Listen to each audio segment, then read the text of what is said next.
Welcome back to my YouTube channel Study Career Point. I hope you all are doing well. So start करते हैं हमारी आज की class से। तो देखिए सीडीपी पेपर 1 के लिए आप लोगों की प्रीवियस पेपर की क्लास चल रही है। इसके अलावा पेपर 2 और एसएसटी पेपर 2 के लिए भी आप लोगों की क्लासेस रेगुलर चल रही हैं, ठीक है। और देखिए ईवीएस की क्लास भी आप लोगों को जल्दी देखने को मिलेगी और साइंस पेपर 2 के लिए भी क्लासेस जल्द ही आप लोगों को देखने को मिलेगी।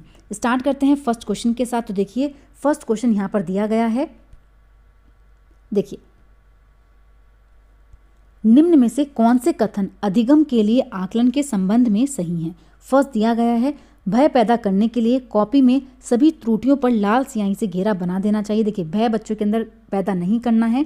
विद्यार्थी के अधिगम के बारे में जानने के लिए त्रुटियों को एक अवसर के रूप में लेना चाहिए। देखिए बिल्कुल सही पॉइंट है।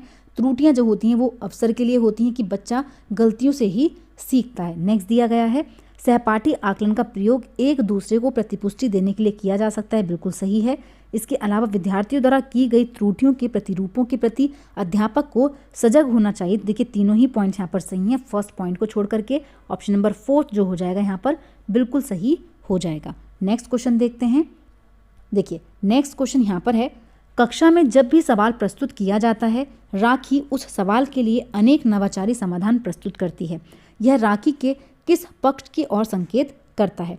विशेष प्रतिभाशाली विद्यार्थी, औसत समझ वाली विद्यार्थी, अवधारणात्मक स्पष्टता की कमी या फिर अतिशय रूप से विश्वास। तो देखिए कौन सा यहाँ पर सही हो जाएगा? तो देखिए ऑप्शन नंबर 1 यहाँ पर बिल्कुल सही है। विशेष प्रतिभाशाली विद्यार्थी की ओर संकेत कर रही है। नेक्स्ट क्वेश्चन देखते हैं। देखिए नेक्स्ट क्वेश्चन यहाँ पर दिया गया है, 14 वर्षीय माया एक युवा चित्रकार के वीडियो यूट्यूब पर देखकर पेंटिंग करना सीखती है।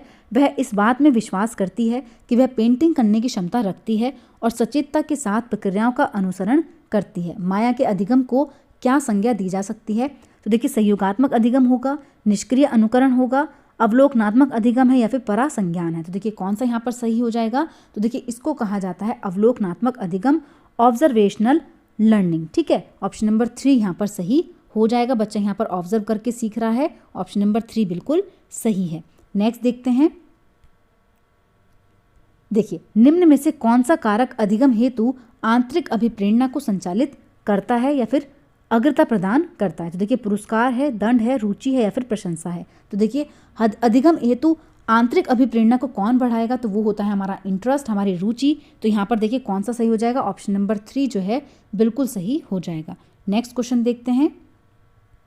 देखिए राष्ट्रीय शिक्षा नीति 2020 के अनुसार प्रारंभिक स्तर पर आकलन का क्या स्वरूप होना चाहिए? तो देखिए फर्स्ट है रचनात्मक, बी है नियमित, सी है सूचनाओं के मात्र ग्राह्यशीलता पर केंद्रित या फिर डी है शिक्षण अधिगम की उपयुक्तता के अनुरूप। तो देखिए कौन सा यहाँ पर सही होगा? तो देखिए डी भी सही है, लेकिन सिर्फ ग्राह्यशीलता पर केंद्रित हो ये गलत हो जाएगा। इसके अलावा रचनात्मकता और नियमित ये भी ठीक है। कौन सा सही हो जाएगा? तो यहाँ पर ऑप्शन नंबर 4 बिल्कुल सही हो जाएगा। ए, बी और डी यहाँ पर सही है। नेक्स्ट क्वेश्चन देखते हैं।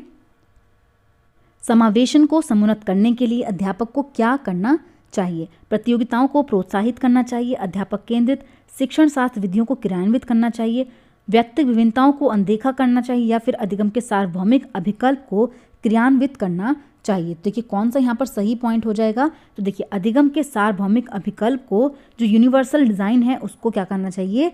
प्रैक्टिसाइज कराना चाहिए, बच्चे को क्रियान्वित करना चाहिए। नेक्स्ट क्वेश्चन देखते हैं। देखिए नेक्स्ट यहाँ पर दिया गया है, प्रकाशिक सहायक सामग्री और अनुकूलन जैसे कि फॉन्ट का बड़ा आकार, आवर्धक सामग्री आदि कौन से विद्यार्थी के समावेशन के लिए विशेष रूप से महत्वपूर्ण होती है? दृष्टि की आंशिक क्षति, श्रवण, देखिए श्रवण की होती तो सुनने में प्रॉब्लम होती, संवेदी बाधित ये भी नहीं होगा, या फिर दृष्टि की समग्र मतलब कुल क्षति। तो देखिए कुल क्षति में तो बच्चा देख ही नहीं पाता है, तो यहाँ पर कौन सा हो जाएगा? दृष्टि की आंशिक क्षति। तो यहाँ पर ऑप्शन नंबर 1 जो है बिल्कुल सही है। नेक्स्ट क्वेश्चन देखते हैं। देखिए नेक्स्ट क्वेश्चन यहाँ पर है, जीन पियाजे के संज्ञानात्मक विकास के सिद्धांत के अनुसार अधिकांश बच्चे संतुलन, क्रमबद्धकरण और वर्गीकरण किस चरण में समझ लेते हैं? संवेदी गत्यात्मक में, पूर्ण सक्रियात्मक में, मूर्त सक्रियात्मक में या फिर औपचारिक सक्रियात्मक अवस्था में? तो देखिए यहाँ पर कंजर्वेशन और सीरिएशन की बात हुई है, कैटेगराइजेशन की बात हुई है, तो वो कौन से स्टेज में होता है? वो होता है कंक्रीट ऑपरेशनल स्टेज में। ऑप्शन नंबर 3 जो है यहाँ पर बिल्कुल सही हो जाता है। नेक्स्ट क्वेश्चन देखते हैं। जीन पियाजे और लॉरेंस कोहलबर्ग द्वारा प्रस्तावित सिद्धांतों के बारे में कौन सा कथन सही है? दोनों ने ही वयस्कों में संज्ञानात्मक विकास के सिद्धांतों का प्रतिपादन किया। देखिए, जो जीन पियाजे हैं वो कॉग्निटिव डेवलपमेंट की बात करते हैं, जबकि कोहलबर्ग जो है वो इस चीज़ की बात नहीं करते। तो यहाँ पर 1 तो गलत हो जाएगा। दोनों के ही सिद्धांतों में विकास के 8 प्रतिरूप हैं। देखिए, ये तो 8 की बात करते हैं, लेकिन ये 4 की बात करते हैं। ठीक है, 4 स्टेजेस दी हैं जीन पियाजे ने, तो ये भी यहाँ पर गलत होगा। इसके अलावा देखिए, मध्य बाल्यावस्था चरण तक सीमित है इनके विकास के सिद्धांत, तो देखिए ये भी गलत हैं। ठीक है, किशोरावस्था तक उससे भी ऊपर जाते हैं। देखिए, दोनों सिद्धांत अवस्थाओं को प्रतिपादित करते हैं, तो देखिए ये बिल्कुल सही है। दोनों के सिद्धांत है, दोनों की अवस्थाएं हैं, डिफरेंट हैं, लेकिन दोनों ने ही अवस्थाएं प्रतिपादित की हैं। ठीक है, तो ऑप्शन नंबर 4 यहाँ पर सही हो जाएगा। नेक्स्ट क्वेश्चन देखते हैं। देखिए, बच्चे अधिक समझ एवं ज्ञान रखने वालों के साथ अंतःक्रिया करके सीखते हैं। अधिगम का यह सिद्धांत किसके द्वारा दिए गए सिद्धांत के दृष्टिकोण से सही है? तो देखिए, बच्चे अंतःक्रिया करके सीखते हैं। ठीक है, अब देखिए यहाँ पर ये जो कथन कहा गया वो किसके द्वारा कहा गया है? लेव वाइगोत्स्की थ्योरी, सामाजिक सांस्कृतिक दृष्टिकोण से ये बात सही है। लेव वाइगोत्स्की के द्वारा ये बात कही गई है। ऑप्शन नंबर 1 जो है यहाँ पर बिल्कुल सही हो जाता है। नेक्स्ट क्वेश्चन देखते हैं। लेव वाइगोत्स्की के संज्ञानात्मक विकास के दृष्टिकोण के अनुसार एक अध्यापक को क्या करना चाहिए? विद्यार्थियों को अंतःक्रिया करने के कम से कम अवसर, देखिए कम से कम अवसर तो नहीं देने हैं। सांस्कृतिक दृष्टांतों का उपयोग बाधित करना चाहिए। देखिए ये भी यहाँ पर गलत हो जाएगा। रेस्ट्रिक्शन करेंगे आप कल्चर टूर को, तो ये भी गलत होगा, क्योंकि लेव वाइगोत्स्की तो इसको बढ़ाते हैं, ये नहीं कहते कि आप रेस्ट्रिक्ट करो। ठीक है, विद्यार्थियों को उसके अभिष्टतम गुणों को प्राप्त करने में सहयोग देना या फिर दंड और पुरस्कार का प्रावधान करना, तो देखिए ये भी गलत हो जाता है। लेव वाइगोत्स्की क्या कहते हैं कि बच्चे के अभिष्टतम गुणों को प्राप्त करने में उसको सहयोग दें। ठीक है, तो यहाँ पर ऑप्शन नंबर 3 बिल्कुल सही हो जाता है। नेक्स्ट क्वेश्चन पर चलते हैं। देखिए, बाल विकास की अवधि का कौन सा क्रम है जो यहाँ पर सही है? ठीक है, कौन सा क्रम यहाँ पर सही हो जाएगा? तो देखिए, सबसे पहले कौन सी स्टेज आती है? प्री नेटल आती है। ठीक है, तो ये तो बिल्कुल गलत हो जाएगा। इन्फेंसी तो पहले आती नहीं है। सबसे पहले कौन सी आती है? प्री नेटल स्टेज आती है। उसके बाद आती है इन्फेंसी। तो देखिए यहाँ पर ये दोनों सही है, ये भी यहाँ पर नेग्लेक्ट हो जाता है। इसके बाद देखिए ईयरली चाइल्डहुड आता है, दोनों में सही है। इसके बाद देखिए क्या चीज़ आएगी? मिडिल आएगा या फिर किशोरावस्था आ जाएगी डायरेक्ट, तो ये तो ये भी यहाँ पर गलत हो जाएगा। कौन सा सही है? ऑप्शन नंबर 4 यहाँ पर सही हो जाएगा। सबसे पहले गर्भावस्था, फिर शिशुवस्था, पूर्वाल्यावस्था, मध्य और फिर किशोरावस्था। नेक्स्ट देखते हैं, भाषा और विचार के बारे में क्या सही है? यह एक दूसरे से स्वतंत्र रहकर विकसित होते हैं। यह एक दूसरे को प्रभावित करने के लिए असंख्य तरीकों से अंतःक्रिया करते हैं। शिक्षार्थी के सामाजिक संदर्भों द्वारा प्रभावित नहीं होते हैं। दोनों ही वंशानुक्रम से नहीं परंतु परिवेशीय कारकों से प्रभावित होते हैं। तो देखिए कौन सा यहाँ पर सही होगा? ऑप्शन नंबर 2 यहाँ पर बिल्कुल सही है। यह एक दूसरे को प्रभावित करने के लिए असंख्य तरीकों से अंतःक्रिया करते हैं। नेक्स्ट क्वेश्चन पर चलते हैं। देखिए नेक्स्ट यहाँ पर है, निम्न में से कौन सा क्षेत्र बाल विकास का है? एकिक और अवैज्ञानिक, निर्धारित और स्थिर, अंतर्विषयात्मक और गतिशील, अस्पष्ट और प्राचीन। तो देखिए कौन सा यहाँ पर सही होगा? तो देखिए ऑप्शन नंबर 3 यहाँ पर बिल्कुल सही है। अंतर्विषयात्मक और गतिशील यहाँ पर बिल्कुल सही हो जाएगा। नेक्स्ट क्वेश्चन देखते हैं, कक्षा में विद्यार्थियों की विविधता को किस रूप में लेना चाहिए? अधिगम के लिए एक सकारात्मक गुण के रूप में, अधिगम के लिए बाधा, देखिए बाधा के रूप में तो नहीं होता है, अनदेखा भी नहीं करना है, साथ ही देखिए सीमित नहीं करना किसी चीज़ को। ठीक है, क्या करना है? सीमित नहीं करना है, फिक्स नहीं करना है। तो यहाँ पर कौन सा सही हो जाएगा? फर्स्ट ऑप्शन यहाँ पर सही हो जाएगा। अधिगम के लिए एक सकारात्मक गुण के रूप में लेना चाहिए। नेक्स्ट क्वेश्चन देखते हैं, विकास प्रकृति एवं पालन पोषण के किस चीज़ का परिणाम है? तो देखिए विस्बंधन का है, वियोजन का है, अंतःक्रिया का है या फिर स्वतंत्र कार्य का है। तो देखिए कौन सा सही हो जाएगा? तो यहाँ पर इंटरैक्शन से होता है, मतलब अंतःक्रिया के द्वारा होता है। तो यहाँ पर ऑप्शन नंबर 3 बिल्कुल सही हो जाएगा। नेक्स्ट क्वेश्चन देखते हैं, शिक्षार्थियों में समालोचनात्मक चिंतन को समुन्नत करने के लिए क्या महत्वपूर्ण है? अध्यापक को विद्यार्थियों से बहुत ही आसान प्रश्न पूछने चाहिए। अध्यापक को पाठ्यक्रम पूरा करने के लिए गैर लचीली समय रेखा का पालन करना चाहिए। विद्यार्थियों को ज्ञान सृजन के प्रचुर अवसर मिलने चाहिए या फिर विद्यार्थियों को एक समान योग्यता वाले समूहों में वर्गीकृत करना चाहिए। तो देखिए वर्गीकृत तो नहीं करना, गैर लचीला हो ये भी गलत है, आसान प्रश्न पूछें तो ये भी गलत है। कौन सा सही हो जाएगा? कि ज्ञान सृजन के प्रचुर अवसर बच्चे को मिले। नेक्स्ट देखते हैं, देखिए नेक्स्ट यहाँ पर है, रीमा ने अभी हाल ही में तार्किक रूप से और बेहतर संयोजित रूप से अपनी प्रतिक्रिया की तार्किकता को स्पष्ट करते हुए प्रश्नों के उत्तर देने आरंभ किए हैं। जीन प्याजे के संज्ञानात्मक विकास के अनुसार उसने किस चरण में प्रवेश किया है?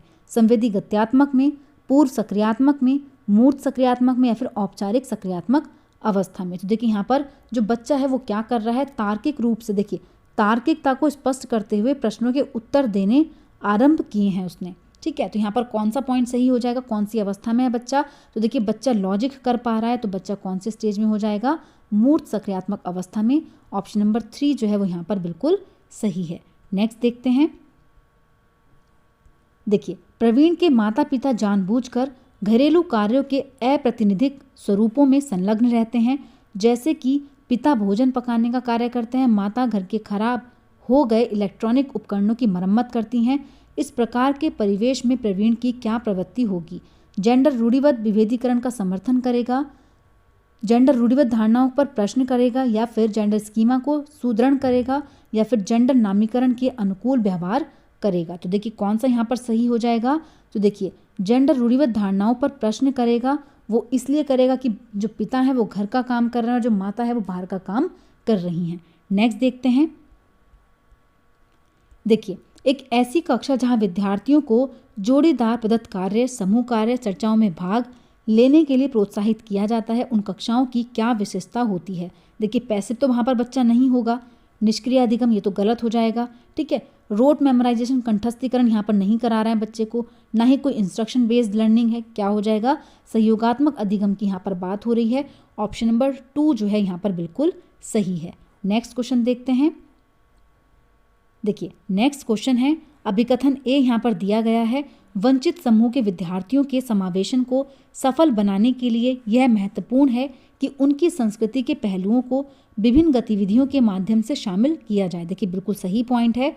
तर्क दिया गया है, अपने पर का बोध सीखने के लिए अभिप्रेरित करता है। तो देखिए यहाँ पर तर्क भी बिल्कुल सही हो जाता है। ऑप्शन नंबर 1 बिल्कुल सही है। ए और आर दोनों सही हैं और आर जो है वो ए की सही व्याख्या कर रहा है। नेक्स्ट क्वेश्चन देखते हैं। देखिए दूसरों की मनोदशा, प्रेरणा, इच्छाओं की पहचान करना और समुचित रूप से उनके प्रति प्रतिक्रिया करना किस बुद्धिमत्ता की विशेषता है? अंतःव्यक्तिक है, गतिशीलात्मक है, अंतःव्यक्तिक है या फिर प्रकृतिवादी है? तो देखिए कौन सा यहाँ पर सही पॉइंट हो जाएगा? ऑप्शन नंबर 3 देखिए बिल्कुल सही है। यहाँ पर जब हम दूसरों की मनोदशा को, उनकी प्रेरणाओं को, उनकी इच्छाओं को पहचान पाते हैं तो वो होती है इंटरपर्सनल। ठीक है, नेक्स्ट क्वेश्चन देखते हैं। देखिए निम्न में से किसे विद्यार्थियों में समुन्नत करना चाहिए? कंठस्थीकरण को तो देखिए नहीं करना, ना ही यहाँ पर कार्यात्मक दृढ़ता को करना है। फंक्शनल फिक्सडनेस भी क्या होती है? नेगेटिव होती है। अभिसारी सोच, देखिए अगर यहाँ पर डाइवर्जेंट थिंकिंग होती तो सही होता, लेकिन यहाँ पर क्या है? कन्वर्जेंट थिंकिंग है, मतलब क्लोज एंडेड प्रश्न यहाँ पर होते हैं बच्चे के। बच्चा एक ही तरीके से प्रॉब्लम का सॉल्यूशन ढूंढ सकता है, तो वो क्या हो जाएगा?